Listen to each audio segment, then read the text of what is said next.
La montagne magique, chapitre 3, septième partie. Une femme naturellement. Il ne sut pas combien de temps cela dura lorsque l'instant fut venu, le gong retentit encore. Mais il ne conviait pas immédiatement au repas. Il rappelait seulement de se tenir prêt. Hans Castorp ne l'ignorait pas. Il resta donc étendu jusqu'à ce que la vibration métallique grandit pour la seconde fois, puis il s'éloigna. Lorsque Joachim traversa la chambre pour venir le chercher, Hans Castorp prétendit encore vouloir se changer, mais à présent Joachim ne le permit plus. Il détestait et méprisait l'inexactitude. Comment donc ferait-on des progrès et reviendrait-on bien portant pour pouvoir faire du service, dit-il, si l'on était trop flemmard pour observer les heures des repas. Ce disant, il avait naturellement raison, et Hans Castorp ne put que lui faire remarquer que s'il n'était pas malade, par contre, il tombait de sommeil. Il se lava donc rapidement les mains, puis ils descendirent dans la salle à manger pour la troisième fois dans la journée.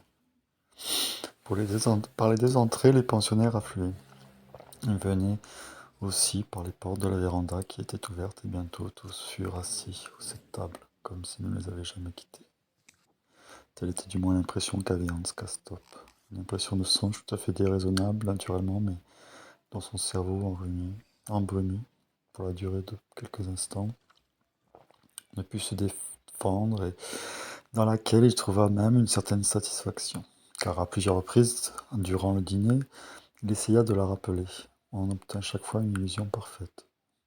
La vieille dame, alerte, parlait de nouveau dans son langage indistinct au docteur Blumenkohl, assis de biais en face d'elle. L'autre écoutait, la mine insoucieuse. Sa maigre petite nièce mangeait enfin autre chose que du yaourt. L'épaisse crème d'orge que les servantes avaient apportée dans les assiettes, mais elle n'en avala que quelques cuillerées. La jolie Marussia pressa son mouchoir sur sa bouche pour étouffer son rire. Miss Robinson lisait les mêmes lettres à l'écriture arrondie qu'elle avait déjà lues ce matin. Apparemment, elle ne savait pas un mot d'allemand et ne se souciait pas de le savoir.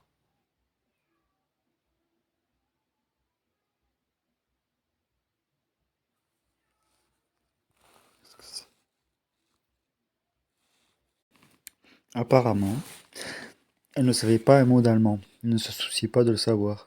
Par chevaleresque déférence, Joachim lui dit en anglais quelques mots sur le temps qu'il faisait, auquel elle répondit par monosyllabes, pour retomber ensuite dans son silence. En ce qui concerne Madame Stur, dans sa blouse de laine écossaise, elle avait subi ce matin une visite médicale. Elle en rendit compte avec une affectation vulgaire en fronçant la lèvre supérieure au-dessus de ses dents de lièvre. À droite, en haut, se plaignit-elle. Elle avait encore des bruits. De plus, derrière l'épaule gauche, elle avait le souffle très raccourci.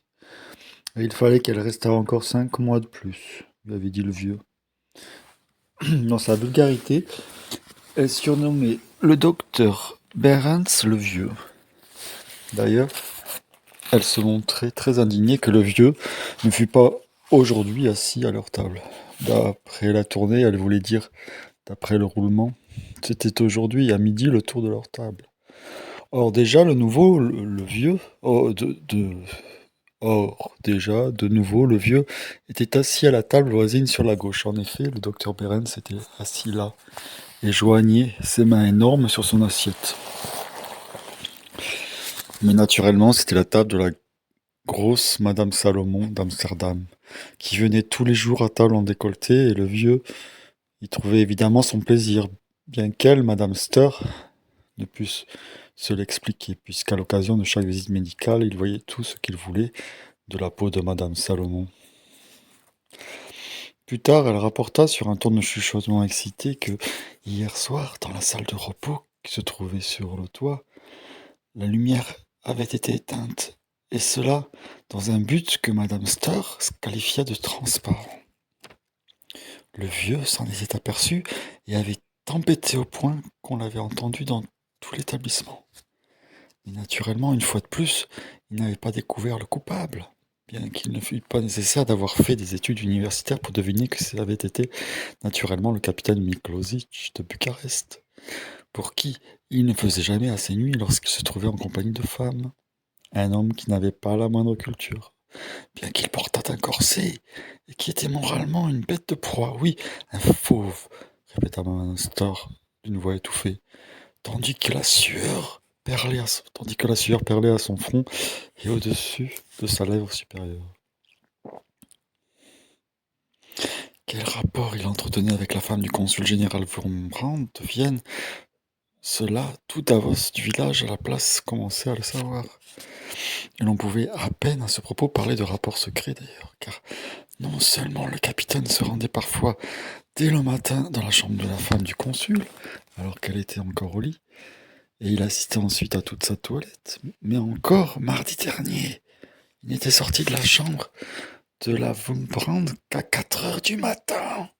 Infirmière du Jeune France, au numéro 19, dont le pneumothorax avait récemment échoué, l'avait rencontrée, et dans sa confusion s'était trompée de porte, de sorte qu'elle s'était brusquement trouvée dans la chambre de procureur par avant de Dortmund.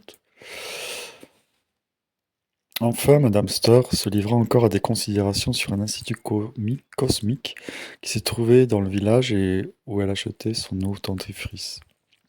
Joachim regardait fixement son assiette. Le dîner était aussi magistralement apprêté que copieux. En comptant le potage très nourrissant, il ne comprenait pas moins de 6 services. Après le poisson venait un plat de viande consistant avec des garnitures, puis un plat de légumes servi à part, de la volaille rôtie, un entremets qui ne cédait en rien, quant à la saveur à celui de la veille, et enfin le fromage et les fruits. Chaque plat était présenté 2 fois et ne se l'était pas inutilement. On remplissait les assiettes et l'on mangeait aux 7 tables. Un appétit d'ogre régnait sous la voûte. Une faim de loup que l'on eût observée avec plaisir. Et si, en même temps, elle n'avait pas fait une impression vaguement inquiétante. Si, en même temps, elle n'avait pas fait une impression vaguement inquiétante et même dégoûtante. Non seulement les gens gais qui bavardaient et se lançaient des boulettes de pain manifestaient cet appétit, mais aussi les taciturnes et les sombres, qui, entre-temps, appuyaient leur tête dans leurs mains et regardaient fixement devant eux. Un jeune homme à la table voisine de gauche, un collégien, à en juger par son âge, avec des manches trop courtes et de gros verres de lunettes ronds, coupait tout ce qu'il entassait dans son assiette en menus morceaux et le réduisait avant de le manger en une bouillie informe.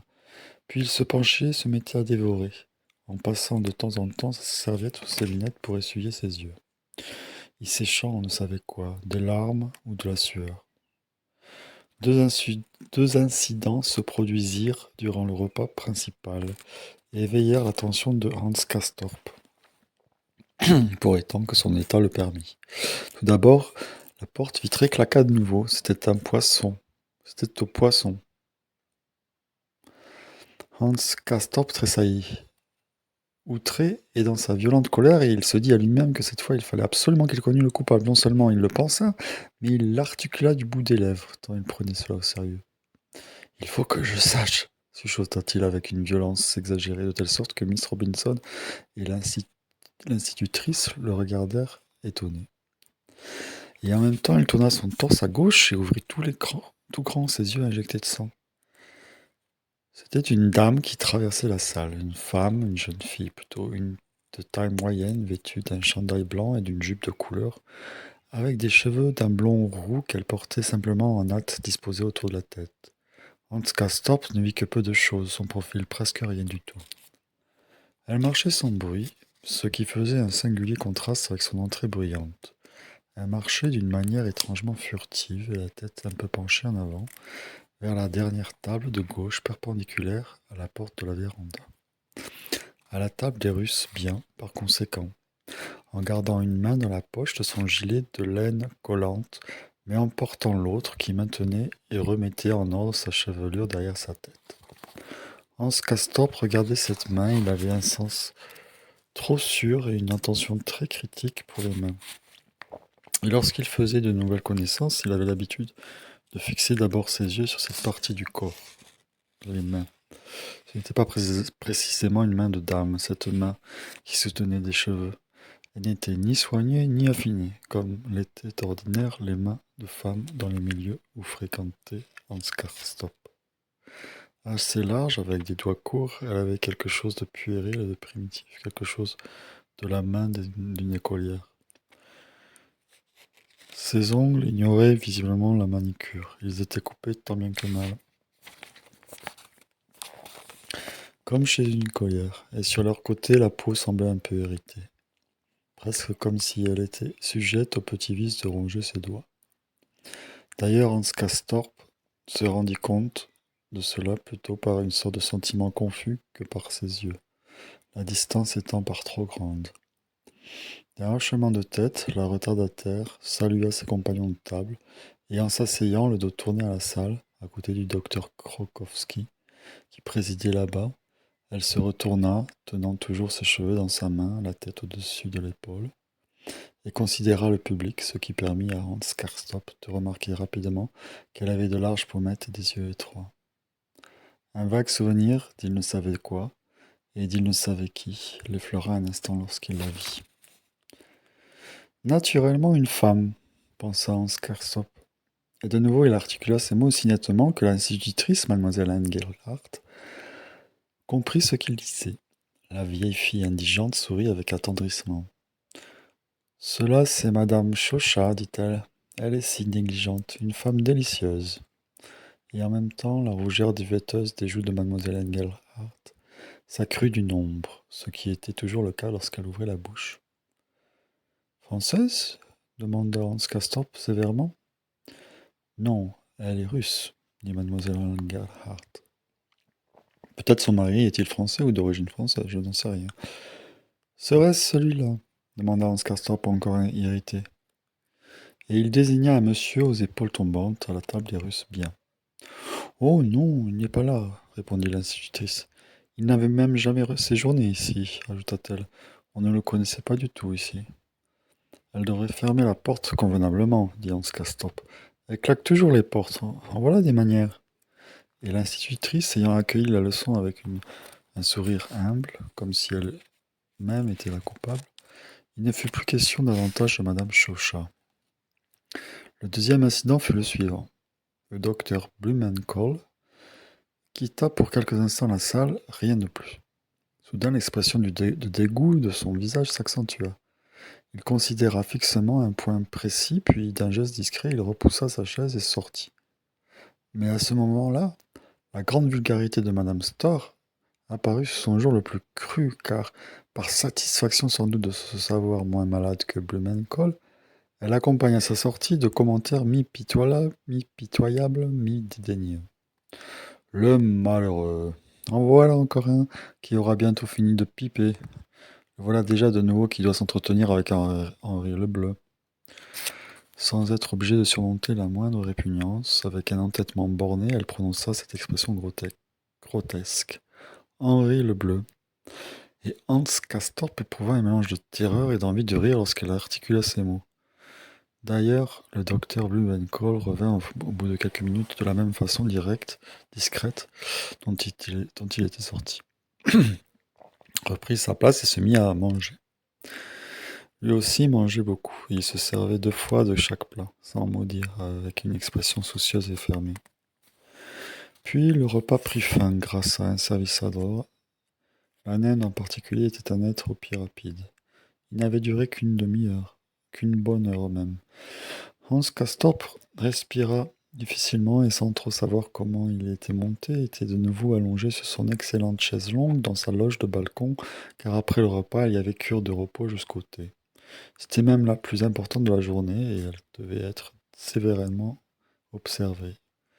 Entre les 2 parois de verre opaque qui le séparaient de Joachim d'un côté, du couple russe de l'autre, il était couché, à demi conscient, le cœur battant, respirant par la bouche.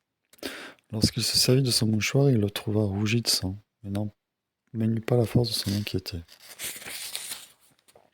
Bien qu'il fût assez craintif pour lui-même et d'une nature qui inclinait plutôt à une hypocondrie fantasque, il s'était de nouveau allumé un Maria Mancini, et cette fois il le fuma jusqu'au bout, qu'il le trouva bon ou mauvais.